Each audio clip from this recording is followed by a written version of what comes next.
Very well, it's now time for Eco Watch, time for us to focus our discussion on what I had intimated to earlier, the state of our country's forests.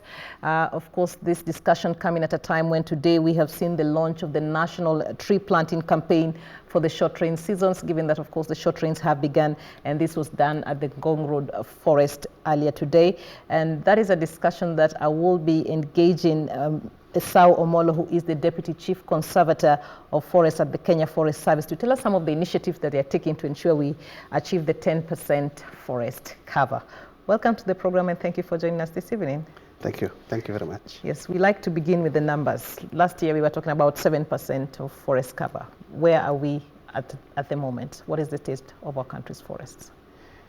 So I think at the onset, let me mention that we as a country are working very, very hard to improve our forest cover. The last time we took assessment, we were at 7.2%. And this year, we are again starting to carry out our assessment. Okay. And we are very positive that the percentage cover will be high.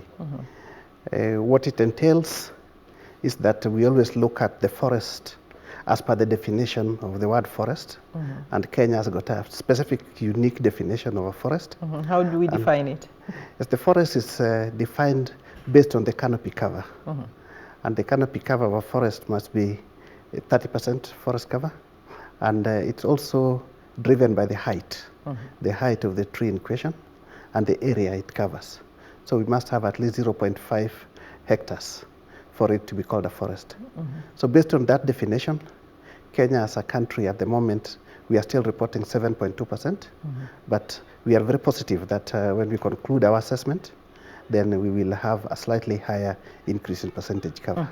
Yeah. Given that we have seen many people now engaging in initiatives to plant trees, in terms of your prediction, when do you think perhaps, if we continue the way we are, we'll be talking about 10% forest cover? Well, based on the government strategic plan, we were supposed to have 10% in the year 2030. But then now, because we have a very much accelerated attempt towards improving our forest cover, so our target has moved very near to the year 2022.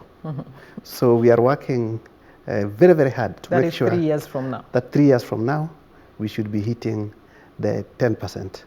And we've adopted several strategies to make us be able to achieve that. What are some of the strategies that you're looking at? One very unique strategy which we have deployed, and it's already showing a lot of fruits, is that the attempt to increase forest cover to 10% is now not a preserve for only one institution called Kenya Forest Service. Now it's a full government agenda. And all government ministries have joined us in making sure that they also play a key role in contributing towards the 10% forest cover. We are also very lucky that the private sector and the corporations in the country, a number of them have now joined in the tree planting race, and that now increases resources which are available for us to plant a lot of trees. We are also now getting to be very much encouraged that even the schools, starting from primary schools, secondary schools, and universities all over the country, we have seen very increased effort towards those institutions of learning, using good time for students to be able to get out and also plant trees. So with that concerted effort, we expect that our ability to reach 10% will increase very quickly. So the question of underfunding is no longer an issue for you? Well, of course, for the actual sector, which is Kenya Forest Service, the funding is still limiting. But with the government directive, that all the other organs of the government now also contribute towards tree planting, that unlocks a lot of resources for the sector. And we are actually also very happy that even the public and the private sector are now starting to invest in forestry. Because forestry is not only good for the environment, it's also good for economy in terms of commerce, so you can commercially invest in forestry. So we are seeing heightened improvement on the private sector investing in forestry. And also even our private people and community, all of them are becoming now very receptive in afforestation programs. Right. As KFS, do you have the capacity to be able to undertake this big strategy that you're talking about? Yes, we at the Kenya Forest Service, we are adopting especially several approaches. These approaches are driven by the fact that the factors which impact negatively on forestry is very diverse in this part of the world. Now, so the first of the strategy which we adopt is first to protect the forests which we have. Now, in the efforts of protection, we make sure that malpractices which lead to forest degradation is discouraged. And that we do, of course, using the law, because we have a very good law. It's one of the best and very modern laws on resource conservation. Is it stringent enough to, clamp down on those who are engaging in, human activities that are destroying our forests? Yes, but also it's soft enough to allow for communities to interact very positively with the forest. Because as we also know that most of our forests are resources of products which people use. For instance, water is very critical, and communities still are allowed to abstract water. Now, there would be other usages which have got very little negative impact on forests, which we still allow. Like what? Like, for instance, going to collect herbs. Herbal medicine is still very important in this region, and we would encourage it. And because it is not very destructive to forests, because the trees normally regenerate, and when they remove herbs, they don't remove a lot of the tree products. So those are allowed to continue. At times also, we have minor products like grass for grazing. So once in a while, in some specific areas, we allow livestock to graze, and that's a very good resource for community. So how do you check to ensure that those who you allow into the forest actually go to perhaps collect herbs or just do graze, just to go and graze their crops without necessarily going to what you've already put in place? Yes, our networks in the country is fairly very wide. Virtually in all of the counties, we have officers at the county level. But despite that, we have also officers at the grassroots. And these ones are what we call the forest stations. Within the stations, we have two categories of officers. We have professional foresters whose job are to make sure that forest regeneration and rehabilitation is taken care of. But we also have officers whose main job are to make sure that forests are protected. These are the rangers. So with that network in the country, it is very easy for us to be able to make sure that the forests are patrolled and the forest is then protected. At the moment, we are actually also attempting to deploy technology so that we can be able to assess the status of the forest using satellite imageries. So we have units already at our headquarters whose main job is to capture satellite imagery and look at the trends in terms of forest cover changes. So we can only improve in the use of these technologies because they'll be affordable and they'll be able to make us cover the forest surveillance very, very quickly within the country. At sometimes we have rapid response initiatives, and this we can do by quickly surveying our forest using helicopters, a few of them which we have. Do you have those resources? Yes, we have a helicopter and we also have a caravan, which makes us be able to rapidly assess particularly issues which require quick intervention within all our forests. Yes. We've seen, in the past couple of months, we've seen forests on fire. How have you been able to clamp down on that particular problem? Because even as you're planting trees, the ones that already exist, we are fearing are already shrinking. Yes. Well, I could agree that forest fire is a very big concern, particularly in Kenya, and mostly during dry conditions. We do take a lot of precaution in monitoring the status of preparedness of Kenya Forest Service to fight fire. But despite that, sometimes during dry conditions, we find the fuel for fire increase significantly, and that sometimes we find we have outbreaks of fire. Now, of course, the law provides that if we have fire, then we treat it as a war, because fire is very destructive if it is not managed. So under such circumstances, we have a lot of our sister organizations which come and fight fire with us. For instance, I could mention here that we have the Rhino Arc, which is normally operating within our forests, mostly in Mount Kenya. which when we have fire, they come very handy in working with Kenya Forest Service to put off fire. But fighting fire is also a very expensive process, and also it requires a lot of technological advancement. More often than not, we need helicopters to be able to lift fire deterrents so that we can fight fire. The private sector in this country has been very, very instrumental in helping us use those technologies. At the moment, we are going to soon be training our pilots so that they can also become capable of fighting fire when there's such fire with the equipment which the government has brought to our attention. So is your disaster preparedness at par when it comes to trying to quell the flames from these particular fires? Yes, particularly for fire, we are actually averagely working effectively. This is because we don't only wait to fight fire.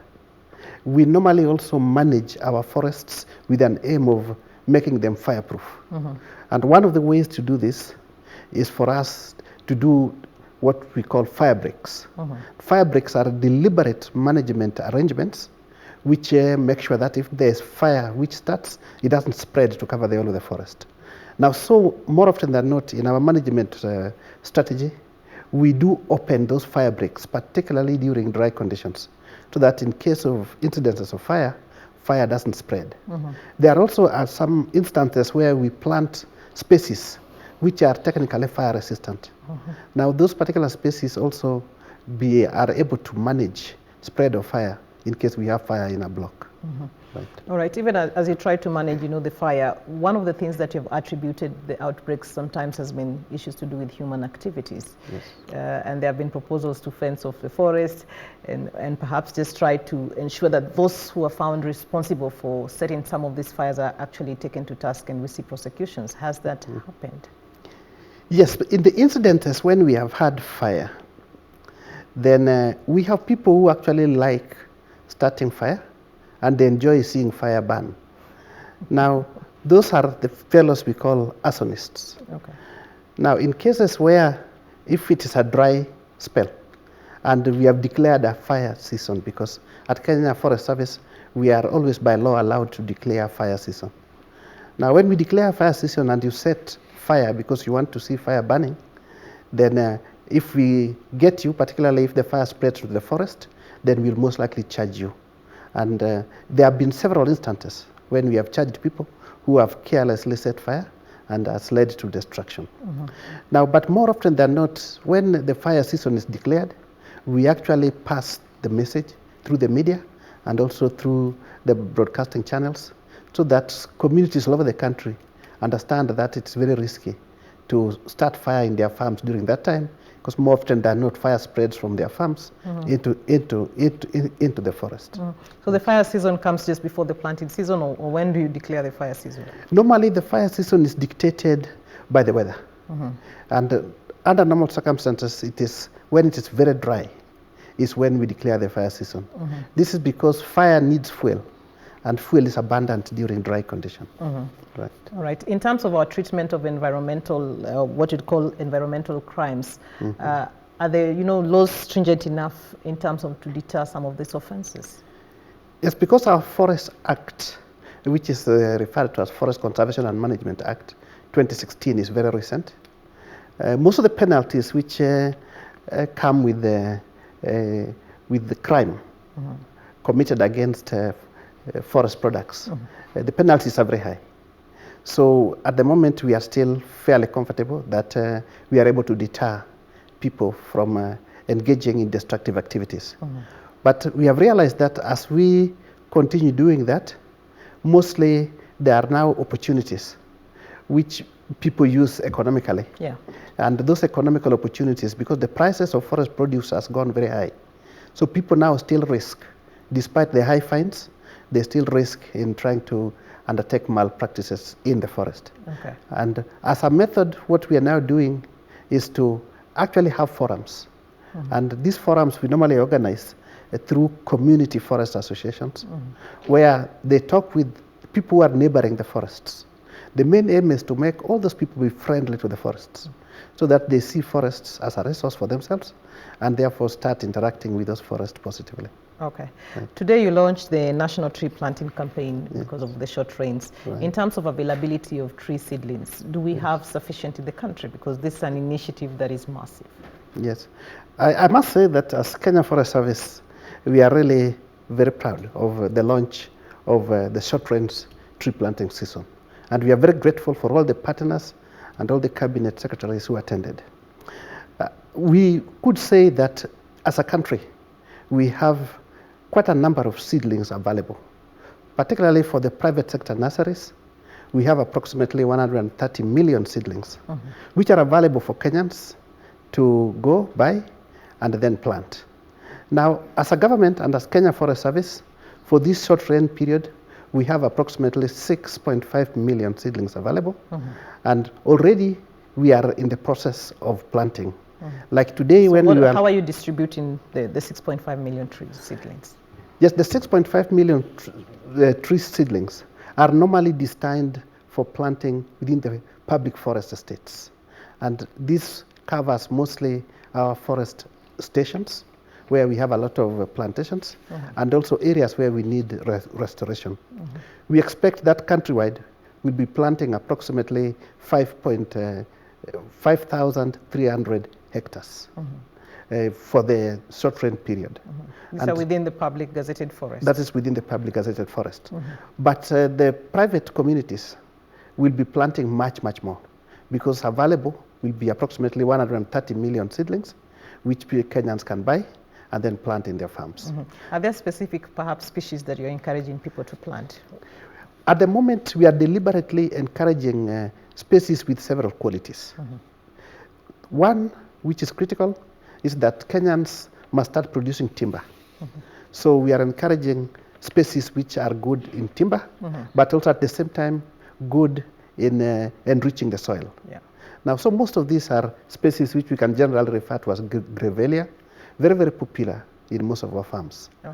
But at the same time, we are realizing that to increase the nutrition value of Kenyan food, then we need to also move into fruit trees.